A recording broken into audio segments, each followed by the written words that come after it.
Mga evacuation center sa mga barangay ginahanda na sa posible pagbubo sang ulan kag pagbaha sa tion magsugod ng epekto sang La Nina. Inianggin tutukan ni Zen Kilantang Sasa. Duha ka primary evacuation centers, 13 ka multipurpose gyms kag 11 ka eskwelahan ang ginagamit sang banwa sa tion sang kalamidad agud may tiniran ang mga residente. Antes pa ang tig-ululan, nakahanda na ang Municipal Disaster Risk Reduction and Management Office sang Pavia sa La Nina phenomenon. Diri sa Pavia MDRRMO Operation Center, nahamtang ang masobra 150 ka CCTV cameras nga nakatutok sa mga barangay. Mas mahapos sa MDRRMO nga mamonitor ang level sang tubig sa Aganan River, tuba sa tigom kag pagsangaan. Partner sa aton end-to-end early warning system.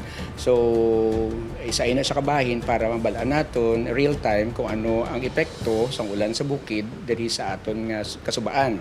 So, kung makita naton sa hazard monitoring cameras, in complement sa datos na makuha man naton sa sensors ng DOS sa pag-asa. So, ma-alert din naton in advance ang aton mga constituents. Nakahanda naman ang 500 family food packs ng banwa in kaso may maapektuhan nga pamilya sa baha. Padayon man ang declogging operation sa mga kanal sa kabarangayan. Nahibaloan nga ginhinyo sa Department of Education Central Office ang mga LGU sa pungsod nga ipaiway ang paggamit sa mga eskwelahan sa tion sang rainy season agad hindi maapektuhan ang klase sa mga estudyante.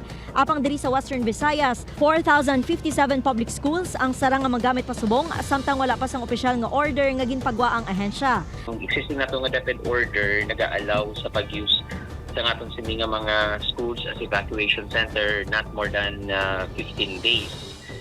Amoy na siya, no? So we are still following that DepEd order. Kag sumuman no tikong need gidya sa atong sini nga kwan nga mga pumuluyo nga mag-evacuate.